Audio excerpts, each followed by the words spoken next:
Malalau mali e aho e ki mo le le e Tonga hono kotoa fia ke o taritani le ki mo tono. Ki o mo ngahi o ngongo mo le tio kai uma a televisione Tonga ki e hoani. I he wakai ko ia ki ngahi ulo i o ngongo. Tō o tai wakalolo i Tongatapu mo whaka amu i whakawhainga mali e angi ki he ngahi fie mau i he whiwhanonga a kita te whito ki he a ko mo i ngāwe. Wharahai palemia mo i Palestine o Amerika i New York mo whakaivia ai whingai aki i o ngofonhoani. Pea hiki ta tongi koloalolo pensini ki mahina kato ua kamatalawia a pongi. O guto yepa me ngahi tala noa kehea na iangi pehea i tawakai ki ngahi o ngongo me he mala e oe stipoti ka e uma ai to unga oe ea. Ko e wakailewa eni ki he whakai ki iki, ko au liliani polo te le. Kua malawa o whiao i he whiawhini e ngahi whia mao lolo pensini e ka kai mao mea lele a Tongatapu ni. Pea whiao mo e nau ngahi whia mao i he whawhanunga aki ko ia o tate whito eni ai whakaamu ki he hoko atu a pongi ko i hi ko ia ko mo i ngāwe. Ko hiri eni e tō o tai Tongatapu ni e wakalolo ane whiawhi. Li te atau kapo mo i whakai ki iki. I e whamatala Moimoi taha ne tuku mai miheni ihi e ngahi pausa i loto Nuku'alofa ni. Ne utu e nau ngahi pausa ka mata i he whiawhini o au ki a pongpongi. I e au tono e o ngonga le te ome televisione Tonga ke ni ihi ngahi pausa i Tongatapu ni. Ne mahino ai ai ke iai pe ngahi pausa e ni ihi ne te eke ke mauha anau pensini. Ka kamata ngau e ngahi pausa e ni ihi o kamata pe mi ane afi. Ne angoni os whakaha he ngahi pausa lahi he whaka osinga o wike ko maha e nau pensini. O ku kau ki hene kau taha pausa koka, ai ane whakahai e a taha o i kau ngāu e mihe pausani, melisia tau kapo. Koe mau pensini koe ane awhi, aia koe mau whai toenga ia mātol me he wiko osi. Aia na ton ke, na e tonu ke o mai he wiko osi, ka na ia e ai ki i palpalema, koe uhinga na tok tuwha mai ai e mau pensini koe ane awhi. Aia koe ki whai toenga pia me he mau ota me he wiko osi. Kane kike ka kato hono tufaki mai pena tukfa osmelewa aniafi. Na makatu unga e nau kei whai whatongia aniafi o a umai ki he pongpongi ni i e mahino o ku nau utu pensin ki nau tolu mihe kau taha lolo toro. O ku mahino nei kei toi pe pensini e kau taha toro aia koe toenga koia ne os whakatauia e ngahi pausa e ni ihi o kawai e koka koe nau pensin tari whaki o tok whainga maali e heni ki ngau aki. Koe tuai pe hono o mai, kana as whai pe whi mai no aki. Ke sio pe ke tukua ke lele aki he monite, koe kamata fo ke wiki ngāue. Ke sio e ke kamata i, mo ofi pe ki hatau mai waka, ke oe fu o waha. I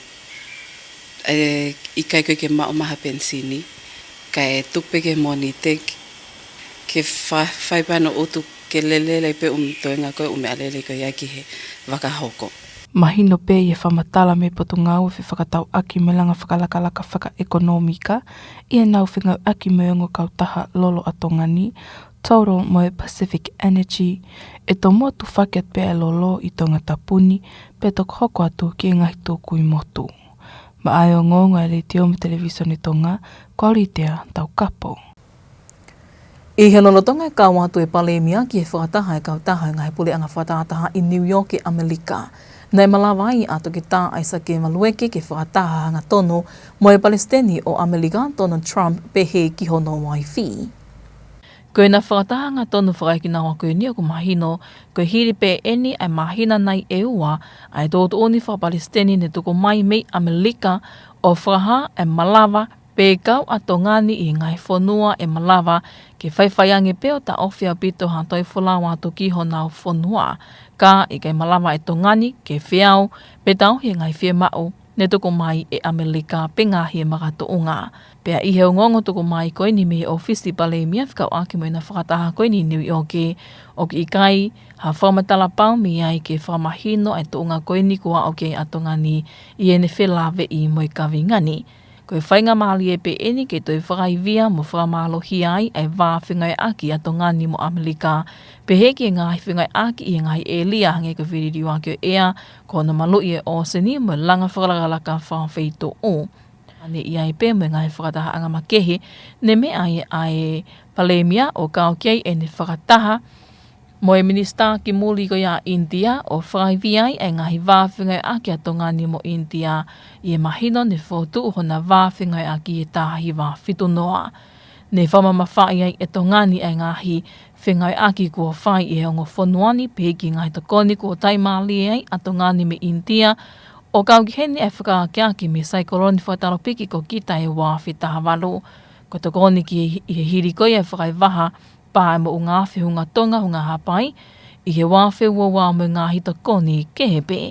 Ne whapapau i ei pē i he na whātahakui ni ai kei hoko hoka atu pē a hona wāwhingai aki, pē ki la langa ke mālohi mo tu uloa pē ki toi wāo whiangi ki hono langa whalakalaka ai ngo whonua whakatau osi.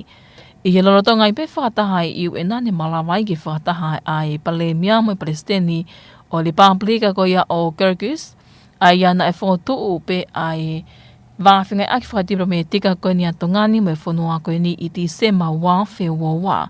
Nei whakaha i tuke tā ai sake ki ai kei tuku pāpe a tongani ke whamalohia hona wāwhingai aki pe ki hono kei whakaha meihe Palestini koe ale pāpurika o Kyrgyz, ai kei tuku pāpe mo nau whanua ki hono lalanga o i wāwhingai akini ki a toi ta ulahiange me heni.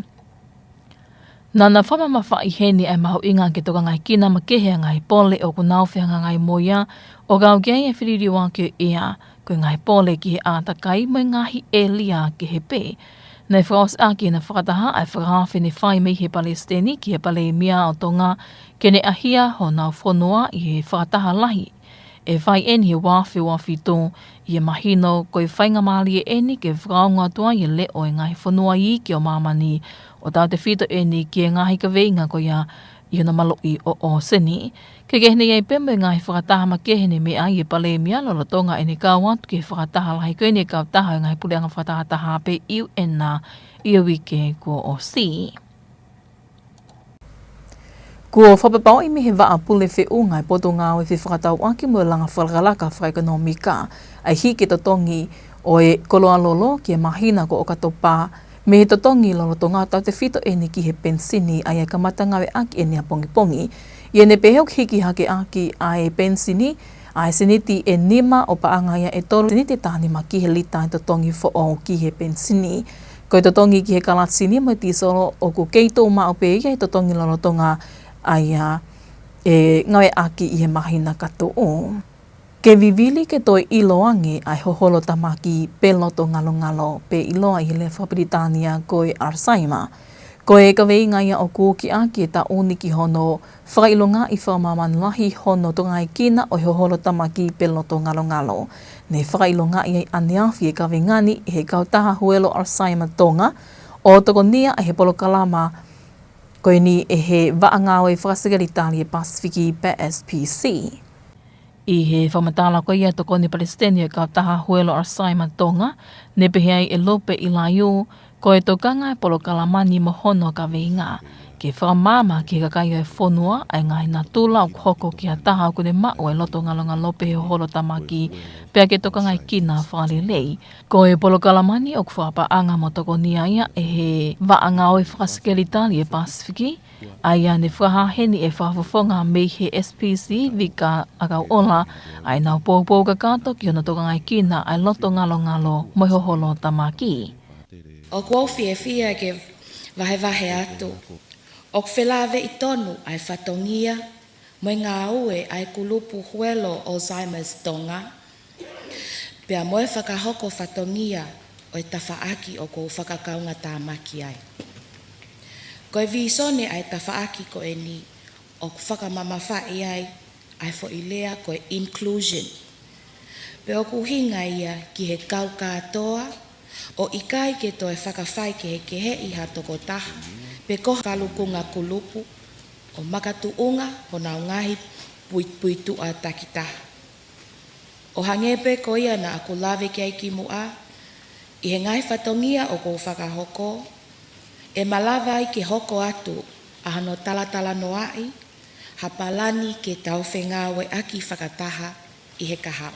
Loloto ngai whenga ke tonga ai kina ka kai o kumo ua i he holo tamaki mo loto ngalo, ne whai heni ai whakatawa ngai makehe e kau tauhi. Ia mahino whai pe hono toka ngai kina ki nao tolu ko hui ko whainga taa mo pole ko pao ki nao whianga ngai mo ia I hono tau hi ko ia ka kai koe ni. Aia ne vahe he ni taha o I kao tau hi kei malama tu pō ki ene au sia I e tau hi e tō leke lek mo ene whakaloto lahi pe ke hui ko mahu inga ke toka ngai kina whalelei ki nao tono. Kau eni I he whakoutoa o mahu inga au pito ke te tau tō kau tau. Ke tau mau e mea koe ofa, pia te tau mo ui whaaka taki maupe. Koe e whahinga whakautua koe ni, kia e taimi lahi, o ku nauanga lele taimi si I pe ko nau si tafo kia pe nau tō lili we nau tō unga. Ka koe mea ke te mau maupe e mea koe loto ofa. O ku te hanga o ai haki mea whakakata ki nau tolu, ke nau hanga no ai. Hange koe ni, ke taime ni te hanga kita te ki ngā ue, ku tō uia lue takai holo mai. Ku hohau leo whakamo ui e maleti o, ke hiwai he alo e ne manatu, ke ngahi hiwa ta anga fuoloa, I taimi ko e ne tupuhake. Lava lewa ke whae e ku ki ngā ue mea. Ko e kautaha huelo Alzheimer's, ko e kautaha ngau e o whaia ne ka mata I he ta o wāwhi taha whitu o iloa ko e huelo Tonga. Pea toki li liu I he wāwhi taha hiwa, hilia ai aahi mai, ai toko taha me kautaha whamaman lahi ki hono tonga I kina o holo tamaki o whahauka I ngahia lea o a au ki hono lesi sita ko ia o e kautahani. Ko e unia ngongo whaloto whanua pia ki hawani ko ngahio ngongo me malai o e sipoti, hoko mai o kahili eni mo pia o ni e.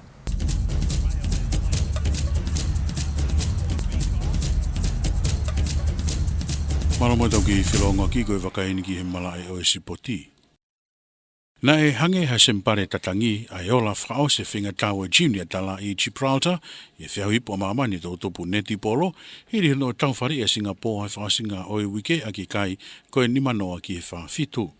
Koe wainga whao se a temi net polo tawa taha tongani, neongo I kai ki au sia tau mua ke huoarea I hawo mamani pe ki he I pō. O ku mahino pia ngai whanua hau e mala eni ka u kei pōpō whiwheka pia ka inga tonga I Gibraltar ki he whānau hiria I kuna ai wainga whakaosi ki mu ai whoki mai ko ia ai kau wholau. Ko e whawipaki whainga ta alahi ki Singapore ai whinga ki I kuna he junior tala, hena e maroro e wainga ni o ku take tonga ko e wahiwa ki he ua whā ki mu ai whoki mai konga hono wa o toki whapapau I mooni ai I kuna. Neongo mai soa pe whamawhana ki whamiri mo maheni o I ka inga kautaha net polo a tonga I kuna whakao se timi I he whinga tauna anau whenganga I moia I ngai whanua hau o mamani o mala net polo. Ka ke kua lawa e whinga pe mo whiau he junior tala ka e whoki mai e whanauni tai tari e peki ahi mai e whanau he whine lalahi au pito I ahawa fitu o oka topa ki he aho nima ko ia nove ma. Teo e peki whiauhi ko ia ai tala tūtone, ia tolu taha ko ia oka topa a uruaki mo ia tolu ko ia o nove ma.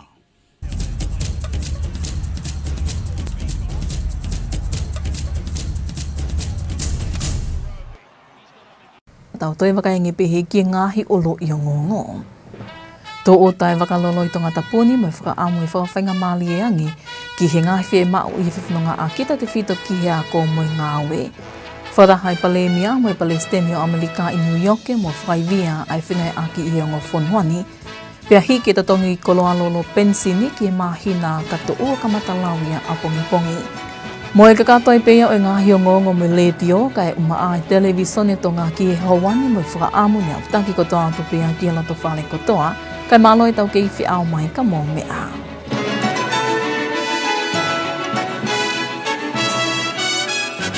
Good evening and welcome to your English news with radio and television Tonga News for tonight. Making headlines, oil tanker arrives to replenish fuel supply.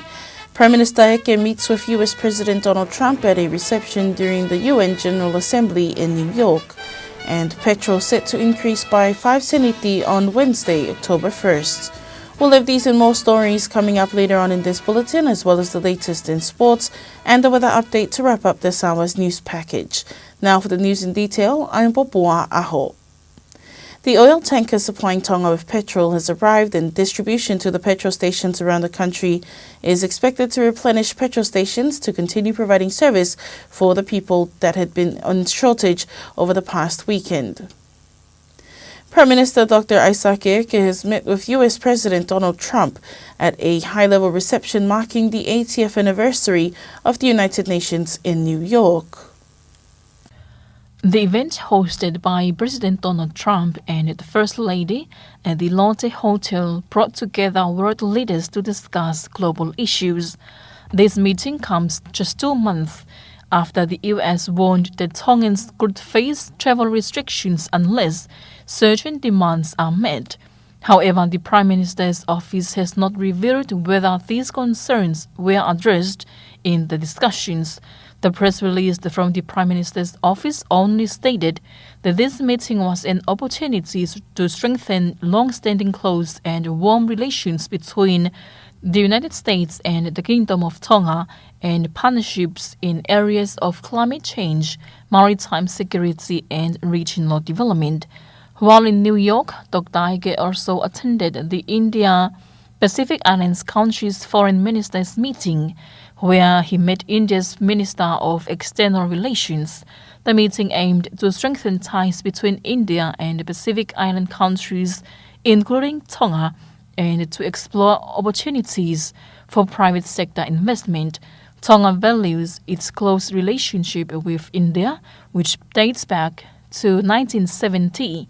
India has provided significant assistance to Tonga, especially in disaster relief following the 2022 volcanic eruption and tsunami, as well as Cyclone Kita in 2018.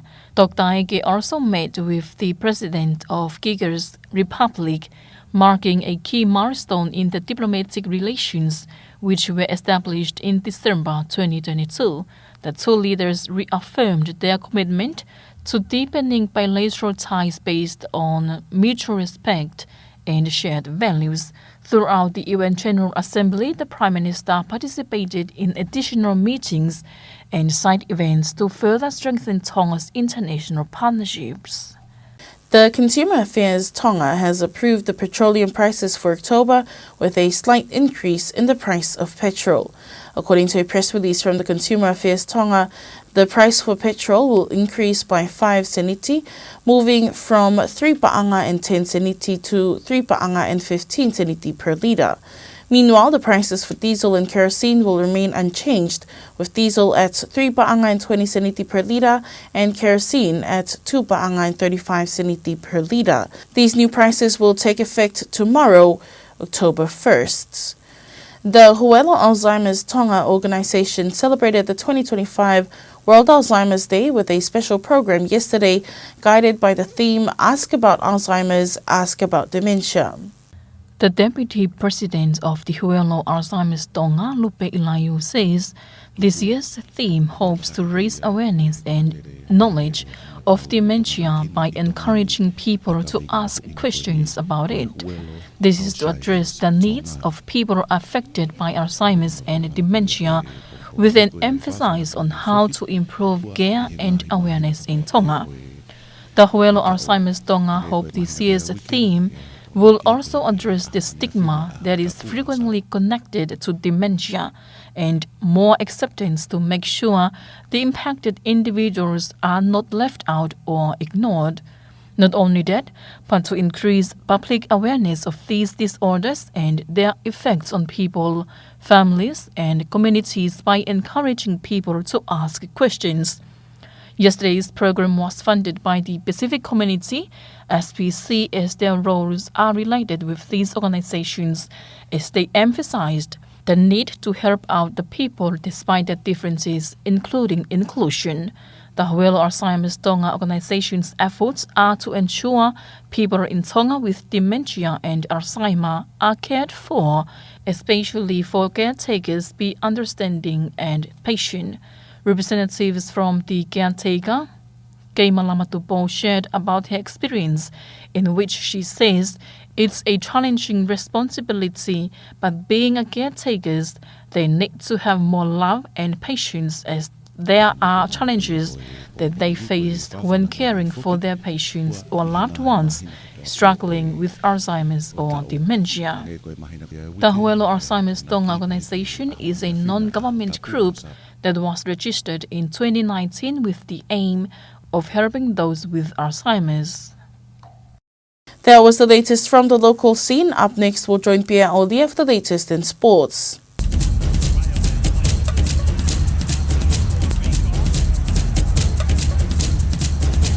Welcome back in sport. The junior Dala netball team ended their Netball World Youth Cup campaign with a 50-47 win over Singapore in Gibraltar.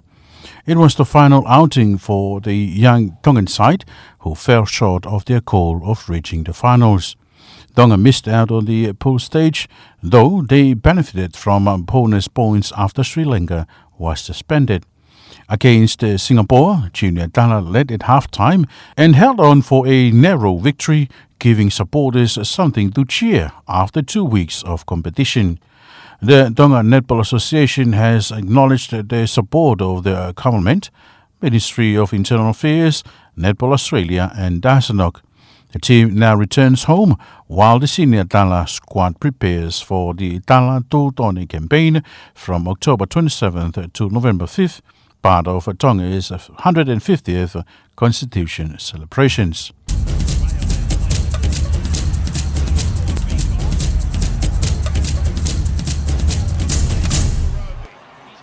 Wrapping up this hour's news package. But before we part, here's a final look at tonight's top stories.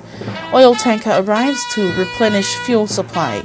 Prime Minister Eke meets with US President Donald Trump at reception during UN General Assembly in New York. And petrol set to increase by 5 seniti on Wednesday, October 1st. That was the latest news with Radio and Television Tonga News for tonight. Thank you for joining us. Have a good evening.